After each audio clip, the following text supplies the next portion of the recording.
इस बुलेटिन के प्रायोजक हैं Jodhpur sweets and kachori. Police ने ताश पर दांव लगाते 11 लोगों को किया गिरफ्तार। 71,000 रुपए किए बरामद। फार्म हाउस पर लगाई जा रही थी ताश पर दांव।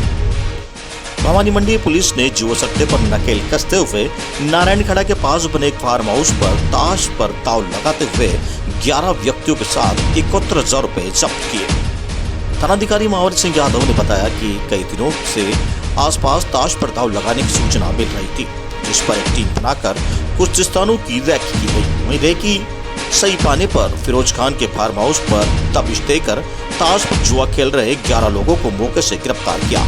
इनके पास से 17,000 रुपए भी जब्त किए गए, जहां महेश ठेकेदार, पिंकू और अनीस आलम, साहिल मंसूरी, जाकिर अहमद, इरफान चौधरी, मोहम्मद अल्ताफ, इम्तियाज मोहम्मद, कासिम, शरीफ चौधरी, बालचंद, दानिश चौधरी को ताश के साथ जुआ खेलते हुए जुआ एक्ट के तहत गिरफ्तार किया।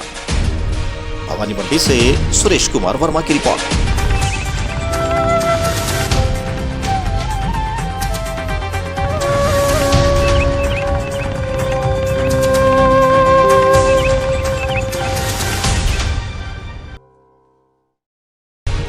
राजस्थान छोड़ पूरे देश में सजेगा माता का दरबार। मध्य प्रदेश में गाइडलाइन नहीं, कल से घट-घट होगी माता की स्थापना। कोरोना पर नियंत्रण के बाद से त्योहारों को ध्यान में रखकर ज्यादातर राज्यों में धीरे धीरे धार्मिक सामाजिक आयोजन शुरू कर दिए हैं। जहाँ 7 अक्टूबर से नवरात्रा शुरू होने पर माता का दरबार सजेगा, जबकि राजस्थान में अभी भी धर्मस्थल बंद है, जहाँ कई बड़े मंदिरों में भी श्रद्धालु पूजा करने नहीं जा रहे हैं। वहीं सरकार की गाइडलाइन के अनुसार चौराहों पर कोई पंडाल नहीं बनाया जाएगा और न ही माता का दरबार सजेगा और न ही गरबा महोत्सव होगा। माता के भक्त खुद अपने ही घर परिसर में माता का दरबार सजा सकेंगे, जबकि मध्य प्रदेश सरकार ने ऐसी कोई गाइडलाइन जारी नहीं की है। जबकि गरबा आयोजन को लेकर मध्य प्रदेश सरकार अभी भी असमंजस में है।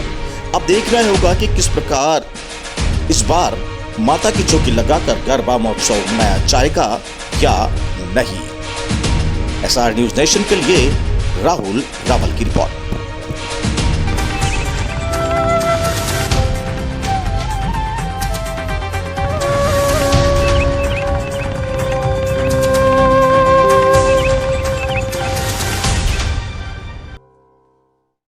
अघोषित बिजली कटौती से आम जन परेशान, रात गुजारना भी हुआ दुश्वार।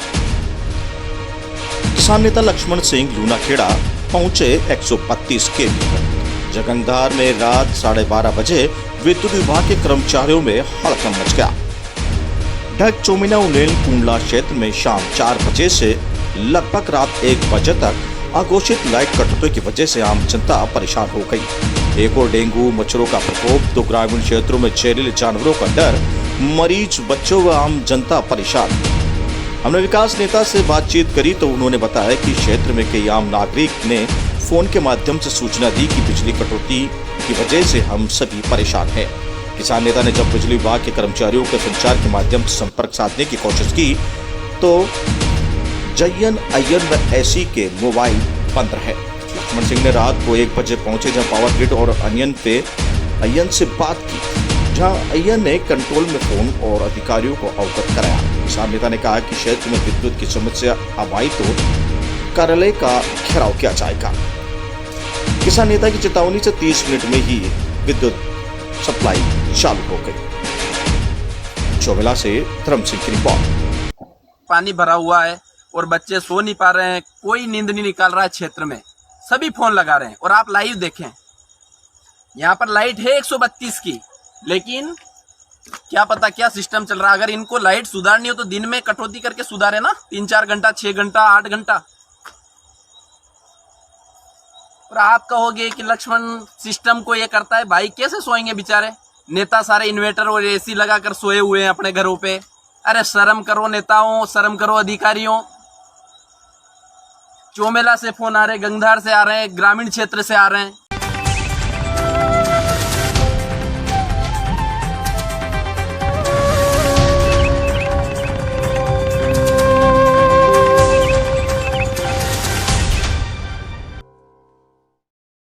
सड़क दुर्घटना का बढ़ता ग्राफ।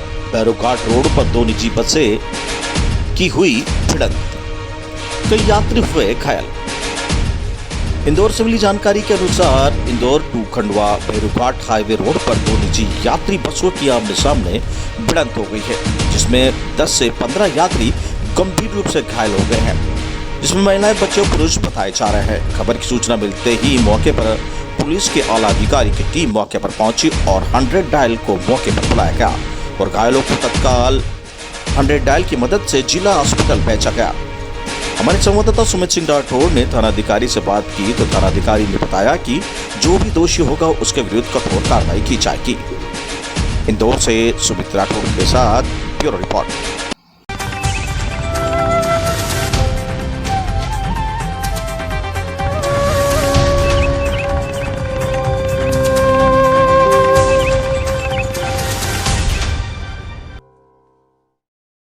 रीट परीक्षा में हुई धांधली को लेकर नैनबाग के भाजपा कार्यकर्ताओं द्वारा रैली निकाल आक्रोश जाहिर किया गया।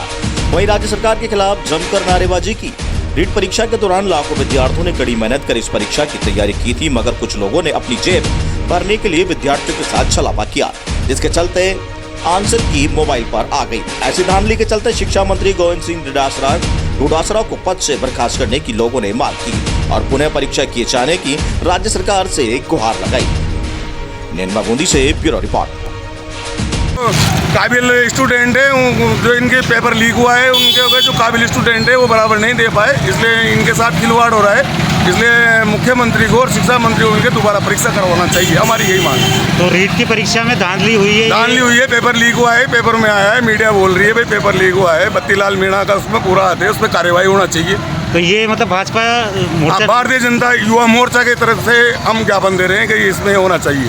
आपका नाम? मेरा नाम हरपाल सिंह है, पूर्व चेयरमैन नगर पालिका नैनवा। बहुत अच्छी बात है। तो ये कहाँ तक चलेगा? ये बस एसडीएम साहब को ज्ञापन देना है, ज्ञापन दे रहे हैं जी, और हमारी बातें जो सरकार तक पहुंचानी है। बिल्कुल सर, न्यूज़ चैनल के माध्यम से पहुँचाएंगे। ठीक सर, थैंक यू।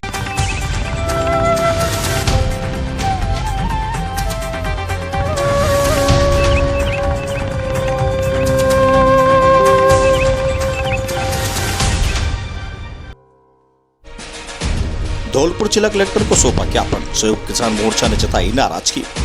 संयुक्त किसान मोर्चा धौलपुर ने लखीमपुर खीरी के किसानों पर किए गए कृत्य के आरोपियों के खिलाफ कार्रवाई करने की मांग को लेकर धौलपुर जिला कलेक्टर को ज्ञापन सौंपा, जो कि उत्तर प्रदेश के लखीमपुर खीरी में किसान भाइयों को जिस प्रकार गाड़ी से रौंदा गया, यह अमानवीय कृत्य है। जय जवान जय किसान के नारे लगाने वाले इस देश के इस समय किसान पूरी तरह से असुरक्षित है।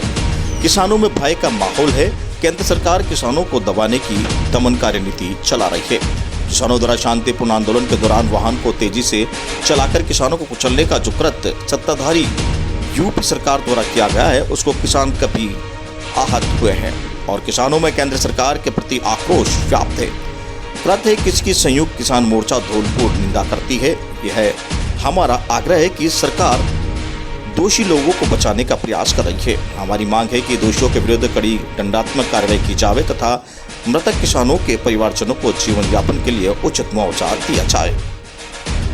धौलपुर से ओम प्रकाश वर्मा की रिपोर्ट। और ये सभी किसान मोर्चा के सदस्य यहाँ पर आज लखीमपुर खीरी में ये जो बीजेपी और कुछ एमपी के बेटे के द्वारा किसानों के ऊपर गाड़ी चढ़ा दी गई और उनके साथ जिसमें कि कई किसानों की मौत हो गई, जिसके कार्रवाई करने के लिए और उसके ऊपर उसको जल्दी से जल्द उसकी गिरफ्तारी की मांग को रखते हुए यहाँ पर हम सभी किसान लोग कलेक्टर साहब को ज्ञापन देने के लिए आज इकट्ठा हुए हैं कि जल्द से जल्द आरोपियों को गिरफ्तार किया जाए और उनके ऊपर कार्रवाई की जाए और जो मृतक किसान परिवार हैं उन्हें उचित मुआवजा दिया जाए।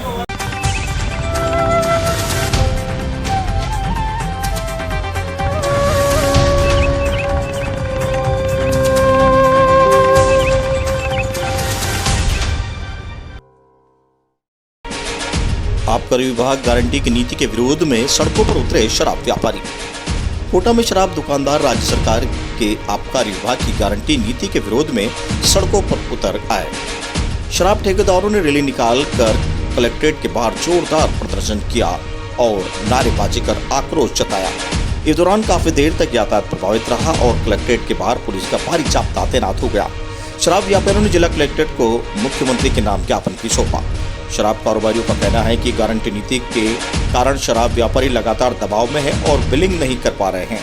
ऐसे में सभी शराब व्यापारियों ने देशी व अंग्रेजी शराब नहीं खरीदने का फैसला किया है। शराब व्यापारी अपनी गुहार मुख्य सचिव निरंजन आर्य और आबकारी विभाग के प्रिंसिपल सेक्रेटरी जोगाराम तक भी पहुंचा चुके हैं, लेकिन सिवाय आश्वासन के कुछ नहीं मिल रहा है, जिसके कारण शराब व्यापारियों ने आक्रोश व्याप्ते। शराब व्यापारियों ने जल्द मांगे नहीं माने जाने पर उग्र आंदोलन की चेतावनी दी है। कोटा से दुष्यंत सिंह गहलोत की रिपोर्ट। क्या किया आप लोगों ने?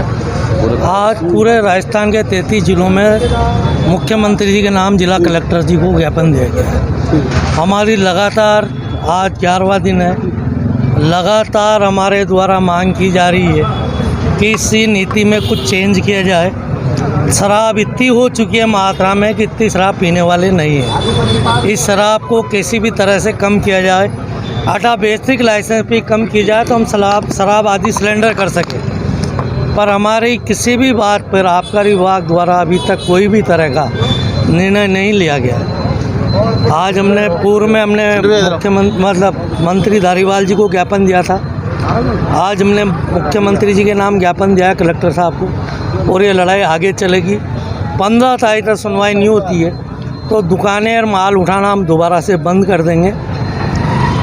नहीं, बीच में आबकारी की तरफ से दबाव बनाया गया था ना आप लोगों पर? क्या रहा? आबकारी तरफ से दबाव बनाया गया था, पर हमारे कोई 1-2 ठेकेदार दबाव में आ गए थे। बाकी हमारी पूरी यूनियन एक तरह से एक है। केस बनाया उनकी हमें कोई परवाह नहीं है। ये जितने चाहे कितना केस बनावें, जितना चाहे दबाव डाल लें, हम अपने आगे नहीं झुकेंगे। हम यही कहना चाहते हैं कि हम तो ये भी कहना चाहते हैं कि हमारी आज तक का बकाया ले लो और हमारी दुकानों से हमें छुटकारा दिला दो। हम सिलेंडर करना चाहते हैं दुकानों को।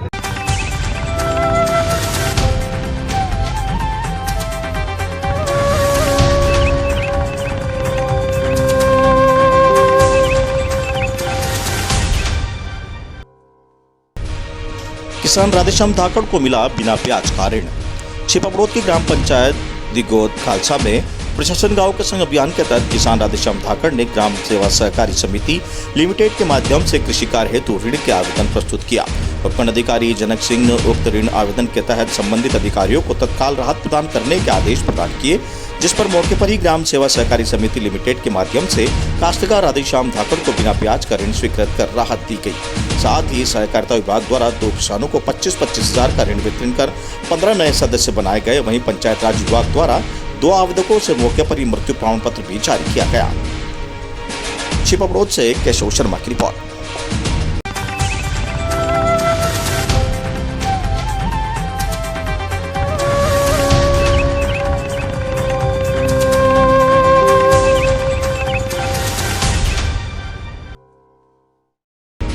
मुस्लिम कब्रिस्तान में कब्रों के साथ छेड़खानी, अज्ञात लोगों ने की तोड़फोड़, पुलिस ने मुकदमा किया दर्ज। नेनवा कस्बे के नरवल सागर तालाब की पाल के पास स्थित मुस्लिम समाज के कब्रिस्तान में असामाजिक तत्वों द्वारा कब्रों को क्षतिग्रस्त करने का मामला सामने आया है, जिससे आक्रोशित समाज के लोगों ने कार्रवाई की मांग को लेकर अज्ञात लोगों के खिलाफ मामला दर्ज करने के लिए नेनवा थाने में रिपोर्ट दी है। रिपोर्ट में जानकारी देते हुए शहर काजी अब्दुल नईम ने बताया कि समाज के कुछ लोग अपने बुजुर्गों की कब्र पर फातिया पढ़ने के लिए कब्रिस्तान गए थे, जहां पर 4 कब्रें उन्हें क्षतिग्रस्त अवस्था में मिली, जिनकी जानकारी मिलने पर समाज के लोगों के साथ मौके पर पहुंचे, जहां तकरीबन 4 कब्रें क्षतिग्रस्त मिली, जिस पर नैनवा पुलिस ने मामले की सूचना दी गई। वहीं पुलिस उपाधीक्षक कैलाश चंद जाट ने बताया कि शहर सदर द्वारा मुस्लिम समाज के कब्रिस्तान में कब्रों के साथ छेड़खानी के मामले में अवगत करवाने के बाद थानाधिकारी ब्रजभान सिंह के साथ मौके पर स्थिति पर पहुंचकर मामले की जानकारी ली गई, जहां पर 4 कब्रों के पत्थर टूटे मिले, साथ ही एक कब्र पर 4 मिट्टी के से 3 मटकी फूटी हुई मिली। उक्त प्रकरण में अज्ञात सामाजिक तत्वों के खिलाफ मामला दर्ज कर जल्द ही गिरफ्तार किया जाएगा। नेनवा से गणेश कुमार शर्मा की रिपोर्ट। अभी 1 घंटा पहले मुझे मालूम हुआ था कि बड़ा तालाब जो है नवल सागर, वहाँ मुस्लिम समाज का कब्रिस्तान है, तो कुछ शरारती तत्वों ने वहाँ जो कब्रिस्तान में कब्रों की तोड़फोड़ नुकसान पहुँचाया है कब्रों को। तो इस लिहाज से हम साहब के पास भी आए थे। उसके बाद मौका मुआयना जाकर के देखा है, साहब ने भी गए हैं, हम तीनों अधिकारी हमारे साथ गए हैं, वहाँ जाकर के हमने मौका मुआयना देखा है, तो वाकई वहाँ जो है कब्रों को नुकसान पहुँचाया गया है। तो इसकी एक रिपोर्ट जो है नैनवा सदर ने बताया कि हमारे ये जो नवल सागर का तालाब है उसके पास में कब्रिस्तान है। वहाँ से शरारती व्यक्तियों ने कब्रिस्तान में पत्थर तोड़ दिए हैं।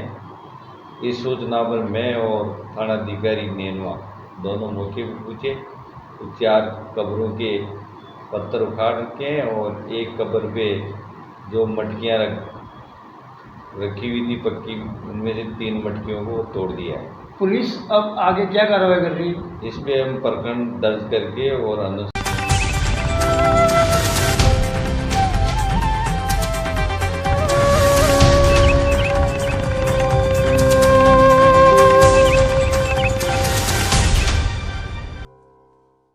बस और कार की जोरदार भिड़ंत, एक व्यक्ति की मौत, 2 गंभीर घायल।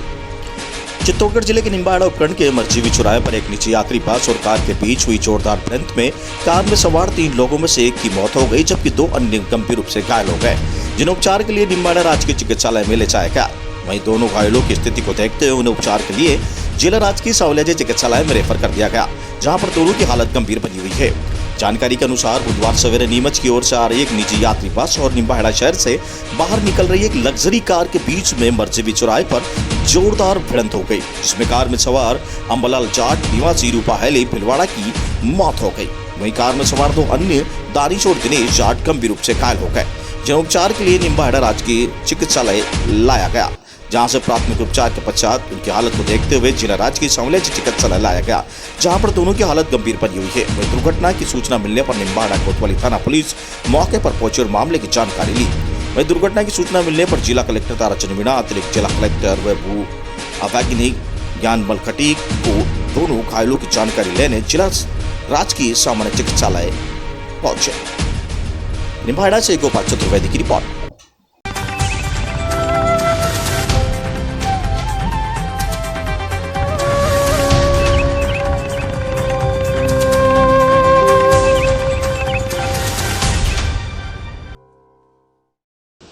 बजरंग दल कार्यकर्ताओं ने चौकी प्रभारी को सौंपा ज्ञापन, गरबों में फिल्मी गानों को बंद करने की मांग की। बेसुध नगर परिषद में बजरंग दल द्वारा नवरात्रि में गरबा पंडालों में फिल्मी गानों को बंद करवाने को लेकर चौकी प्रभारी को सौंपा गया ज्ञापन के माध्यम से बताया गया कि आगामी नवरात्रि में क्षेत्र में कई गरबा पंडालों में गरबा प्रारंभ हो जाएंगे, जिसमें समितियों व डीजे संचालकों द्वारा अनजाने में आस्था के साथ नाम पर अभद्र फिल्मी गानों का प्रयोग किया जाता है, जिसमें समाज की भावनाएं आहत होती है, जिसे लेकर बजरंग दल द्वारा चौकी प्रभारी रितेश नागर को ज्ञापन सौंपकर सभी गरबा संचालक समितियों व डीजे संचालकों को पंडालों में फिल्मी गानों का संचालन नहीं करवाने के निर्देश जारी करने की मांग की गई। साथ ही समाज के वरिष्ठ जनों से युवा पीढ़ी को सनातन संस्कृति से अवगत करवाने के लिए धार्मिक भजनों के साथ नवरात्रि के गरबा कार्यक्रम संपन्न कराने की अपील की गई। वहीं इस दौरान शैलेंद्र ओझा, विशाल गौड़ आदि बजरंग दल कार्यकर्ता मौजूद रहे। SR न्यूज नेशन के लिए बसदा से पीरूलाल प्रजापति की रिपोर्ट।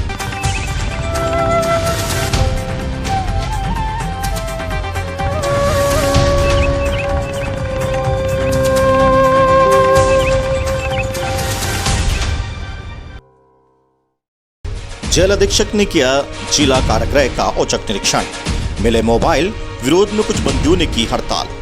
चित्तौड़गढ़ जिला कारागृह में मंगलवार रात्रि को जेल अधीक्षक योगेश तेजी ने नेतृत्व में उच्च निरीक्षण की कार्रवाई की गई, जिसमें तलाशी के दौरान कुछ बंदियों के पास मोबाइल मिले। वहीं इस कार्यवाही के विरोध में कुछ बंदियों ने हड़ताल करने की भी सूचना है, जिसकी जानकारी देते हुए जेल अधीक्षक योगेंद्र तेजी ने बताया कि मंगलवार देर रात्रि RAC गार्ड और जेल गार्ड के साथ जेल का सघन निरीक्षण किया गया, जिसमें तलाशी के दौरान विभिन्न बैरकों से 12 मोबाइल मिले हैं। वहीं उन्होंने बताया कि इस कार्रवाई के दौरान मिले मोबाइल का प्रकरण शहर कोतवाली में दर्ज कराया गया है। उन्होंने बताया कि यह जांच का विषय है कि बंदियों के जब्त किए गए मोबाइल किस तरह में कार्य के रूप में उपयोग में लिए जा रहे हैं। वहीं उन्होंने बताया कि उन्हें सूचना मिली थी कि जेल में कुछ अवांछित कार्य किए जा रहे हैं, इसी को लेकर यह सघन तलाशी अभियान चलाया गया। वहीं उन्होंने बताया कि इस तलाशी अभियान के विरोध में कुछ बंदियों ने हड़ताल भी शुरू की है, उनसे बातचीत की जा रही है और जल्द ही इसका समाधान किया जाएगा। वहीं उन्होंने बताया कि जेल में बंद बंदियों के लिए आवश्यक सुविधाओं जैसे मेडिकल सुविधा, खाने की गुणवत्ताओं पर विशेष ध्यान दिया जाएगा। चित्तौड़गढ़ से गोपाल चतुर्वेदी की रिपोर्ट। इसमें RAC गार्ड और जो जेल गार्ड है उसकी मदद से हमने सघन तलाशी की। उसमें 12 मोबाइल विभिन्न बैरिकों से बरामद हुए हमें, और ऐसी सूचना हमें मिली थी कि जेल में कुछ अवांछनीय गतिविधियाँ चल रही हैं, तो उसके रोकने के लिए हमने किया है। और आगे भी हम सख्ती करेंगे, इसमें मोबाइल हम अलाउ नहीं करेंगे इसमें, क्योंकि निश्चित सामग्री में है तो इन चीज़ों को हम अलाउ नहीं करेंगे जेल में। सर, ये भी जानकारी सामने आ रही है कि कैदियों ने खाने का बहिष्कार किया, भूख हड़ताल किया। एक्चुअल में सारे कैदियों ने ऐसा नहीं किया है, कुछ कैदी हैं जो प्रशासन पर दबाव बनाने के लिए ये इस तरह की कार्रवाई कर रहे हैं, उनको हम समझाने का प्रयास कर रहे हैं। आई थिंक अभी थोड़ी देर में सॉर्ट आउट हो जाएगा। कुल मिलाकर नियमों की पालना करवाई जाएगी? बिल्कुल, नियमों की बिल्कुल पूर्ण पालना कराई जाएगी। और जो जेन्युइन बात है बंदियों की, वो हम मानेंगे। उनकी मेडिकल फैसिलिटी है, उनके खाने का कोई अगर मामला है या अन्य कोई उनकी पेशी से संबंधित या कोर्ट से संबंधित कोई बात है, लीगल एड से संबंधित कोई बात है, उसमें हम पूर्णतः उनके साथ हैं। किंतु अनलीगल किसी भी काम में हम बिल्कुल भी हम बर्दाश्त नहीं करेंगे, उसमें पूरी सख्ती रखी जाएगी। मोबाइल के जरिए किसी प्रकार के कोई तार जुड़े होंगे उस तरह से? अब उसमें एक्चुअली इसमें हमने थाना जो कोतवाली है उसमें मुकदमा दर्ज कराया है और उसमें अब जांच की जाएगी। जांच के उपरांत ही इसमें कोई बात जो भी होगी वो सामने निकल के आएगी कि इन मोबाइलों को किस चीज़ के लिए उपयोग किया जा रहा था।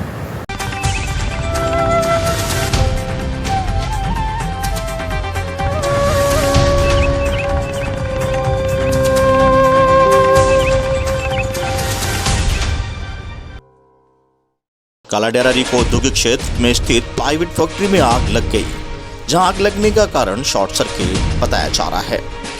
वही अंकित प्राइवेट फैक्ट्री में आज सुबह 5 बजे के लगभग आग लग गई थी, जिसके चलते लाखों रुपए का सामान जलकर राख हो गया।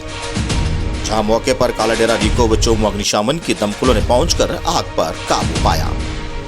चोमू से राजेश चांगड़ की रिपोर्ट।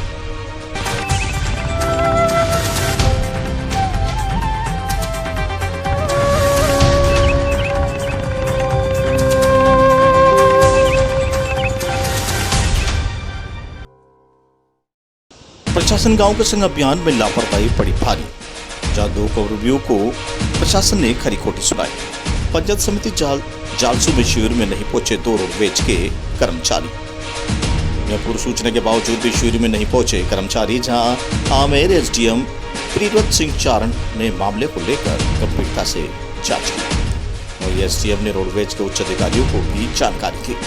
रोडवेज प्रबंधन ने दोनों कर्मचारी श्रीमती हेमलता गावट परिचालक व खिलाफ चालक को निलंबित कर दिया। चोमू से राजेश कुमार चांगड़ की रिपोर्ट।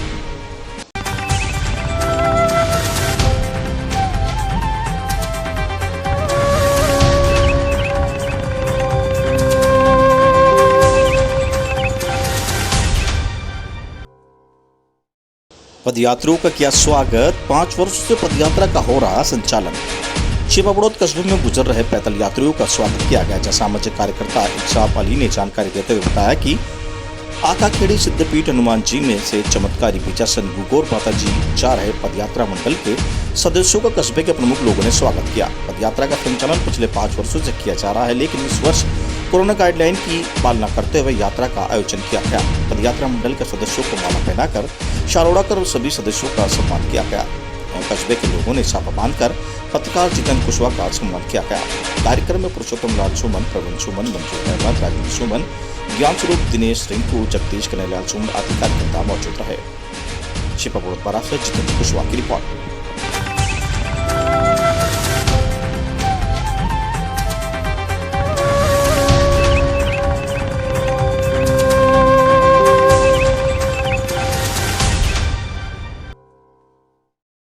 कनवास एसडीएम राजेश डागा ने बुजुर्ग माता पिता को दिलाया भरण पोषण का अधिकार। पार्थिया कनीबाई बेवा कबूला जाति बेरवा निवासी साबिया के द्वारा एसडीएम राजेश डागा के समक्ष भरण पोषण का प्रार्थना पत्र पेश कर निवेदन किया कि उनके 2 पुत्र राधेश्याम और राम प्रसाद जो कि श्यामलता की 8 बीघा जमीन पर काश्तकारी भी कर रहे हैं, परंतु मेरे दोनों पुत्र न तो मुझे अपने साथ रखते हैं, न ही मेरा इलाज और अन्य खर्च के पैसे देते हैं। इस पर राजेश डागा द्वारा तुरंत संज्ञान लेते हुए दोनों पुत्रों को चलिए फोन करके न्यायालय में बुलाया गया और दोनों पुत्रों प्रार्थियों दोनों को सुना। इसके बाद राजेश डागा ने दोनों पुत्रों उसकी मां को समझाइश कर ये फैसला लिया कि दोनों पुत्र अपनी मां को 2 महीने में क्रय में अपने पास रखेंगे और इसके साथ ही खाना पीना वस्त्र दवाई व 1,000 रुपए प्रति माह भरण पोषण के लिए अदा करेंगे। साथ ही एसडीएम राजेश डागर ने दोनों पुत्रों से ये भी कहा कि माता पिता 4 बच्चों को देखभाल आसानी से कर लेते हैं, लेकिन 4 बेटे मिलकर भी माता पिता को नहीं संभाल पाते हैं। बुजुर्ग हमारी धरोहर है, लेकिन कई बार हम इनकी देखभाल में लापरवाही बरतते हैं। जिसकी उंगलियों को थामने का हमने चलना सीखा है, उसी को बुढ़ापे में हम अनदेखी करने लगते हैं। इस वक्त माता पिता के परिवार को देखभाल की सबसे ज्यादा जरूरत होती है, उस समय उन परिवार से दूर करने में लग जाते हैं। इस बुलेटिन के प्रायोजक थे जोधपुर स्वीट्स एंड कचौरी।